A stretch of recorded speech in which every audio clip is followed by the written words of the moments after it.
So with Barack Obama was put in office for two reasons. One was domestic, one was international. Every president of America is given a domestic mandate and an international mandate. Barack Obama's international mandate was to make Africa and its resources safe again for Western exploitation, in particular through the AFRICOM program of putting United States military bases within African soil, geographically located close to places with high levels of mineral reserve. So what's going on in Ghana right now? An agreement between the Ghanaian government and the United States to put a military base in Ghana.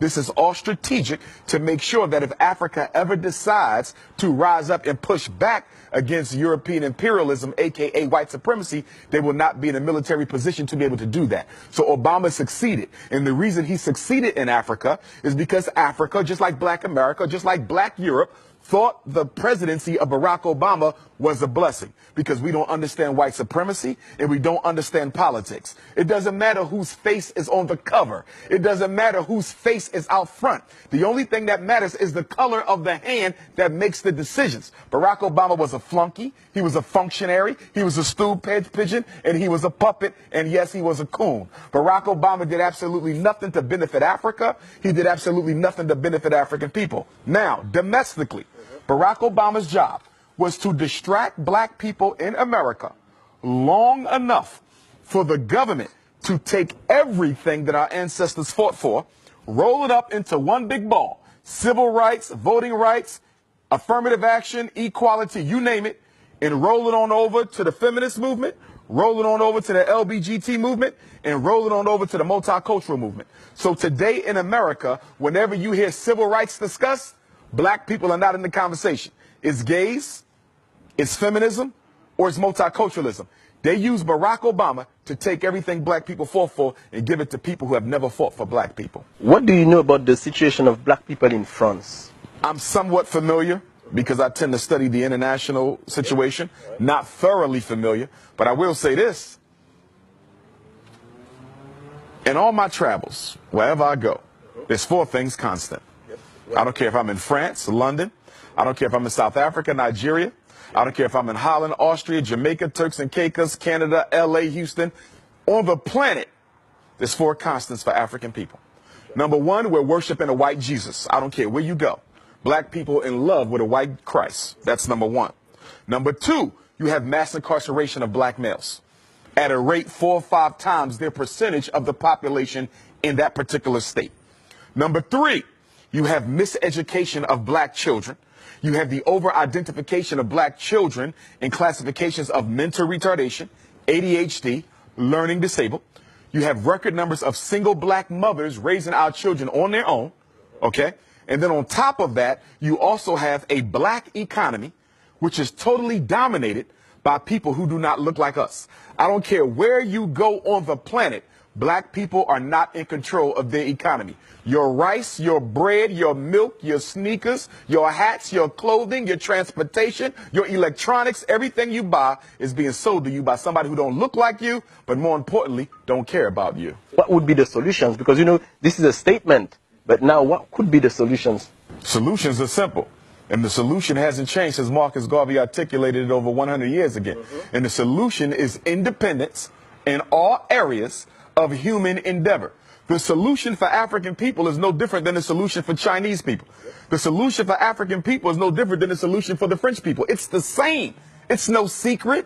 It's not hidden under a rock. We have to do what everyone else has done, and as build ourselves up independently, economically, educationally, spiritually, socially, politically. We must become a power base, which we are not, as we are today, with all of our doctors, with all of our college-educated folks, with all of our Black capitalistic business owners who are only looking to get rich themselves but do nothing to raise the general economic condition of Black people. We are still a race of dependence. If you live in France, you're dependent on the French government for this and for that. You're dependent on white business to provide your basic needs. America, it's the same thing. Africa, it's the same thing. Wherever we are dependent on the white power structure where we live. There's 4 institutions that you must have in order to be considered an independent community. We don't have them nowhere in space and time at the same time. A hospital to protect African life. a supermarket, okay, for nutrition to preserve African life. Education, to prepare the next generation of African children for the role that they must play in the freedom struggle. And number 4, a bank to finance the building of infrastructure and institutions and organizations and programs where we live. You cannot find those 4 things totally owned by African people anywhere on the face of the earth, but we will call ourselves free. There's 2 types of freedom. There's a freedom and there's an freedumb. White people have the freedom. We have the freedom because we're too politically uneducated to recognize that it doesn't matter if you can drive a Mercedes. It doesn't matter if you can live in a white suburb. It doesn't matter if your black child can go to a white school. At the end of the day, what do you control? What do you own? What do you produce? What do you distribute?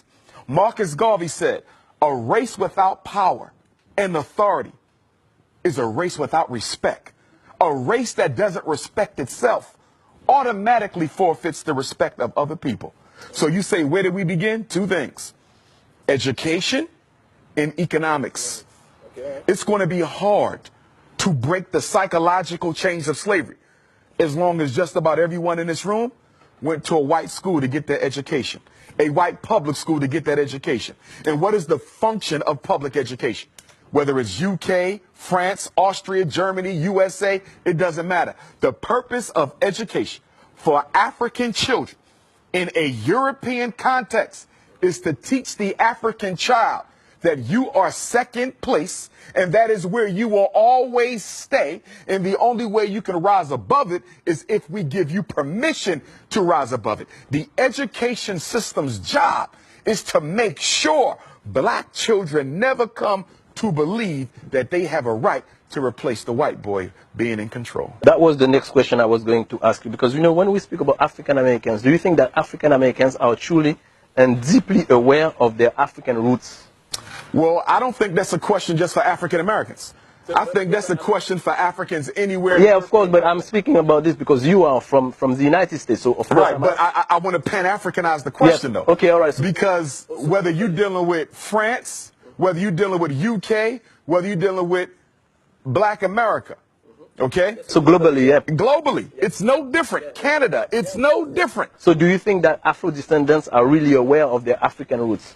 I think that we are aware of the roots, but we are in denial of the roots, okay? This is why black women spend billions of dollars on perm, weave, blonde hair, green eyes, blue eyes. This is why educated black men, I don't care if they live in Paris, I don't care if they're in Austria, Holland, UK, Canada, US, or South Africa. Educated black men marry outside of their race more than the men of any other race put together because you hate yourself. And the reason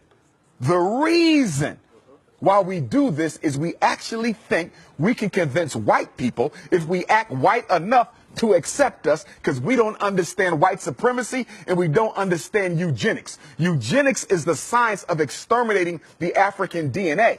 It don't matter if you're light skinned with green eyes, you still African. It don't matter if you're blue, black, purple with nappy hair, you still African. It don't matter if you in Paris speaking French or the US speaking English. At the end of the day, you carry the gene of Africa. And that gene of Africa is the most powerful DNA on earth. We are the only people who can reproduce ourselves in every other group. I can make a baby with a Chinese woman, it's an African baby. I can make a baby with a French woman, it's an African baby. An Arab, an East Indian, a Native American, it's an African baby. You understand? The white man cannot reproduce himself in any other woman but one who looks like him, because he's genetically recessive. I'm genetically dominant, and that's why he must eliminate me. Because in the natural order of things, if I do absolutely nothing, we can literally predict the date where he will no longer exist. So he has to make a decision. He either has to get rid of me first before nature gets rid of him. So speaking about this, what is your feeling about interracial marriage? I don't support it. Why? I have nothing against white women or Chinese women or Arab women or East Indian women, but the black man belongs with the black woman. The first institution that has to be built is the black family. If you don't save that, you save nothing else. If you don't build that, you build nothing else. A white woman can understand my struggle. A Chinese woman can understand my struggle. And what black men fail to recognize, even when you marry white or Arab or Chinese or East Indian or Latino, that woman is still loyal to her race. So it doesn't matter if she had your baby. It doesn't matter if y'all got married. It doesn't matter if y'all sleeping with each other. At the end of the day, her loyalty is not to her husband. It is to her community. And at any moment that community calls on her to do a job, she will do it. So even though you're laying on top of her, she's still in charge of you.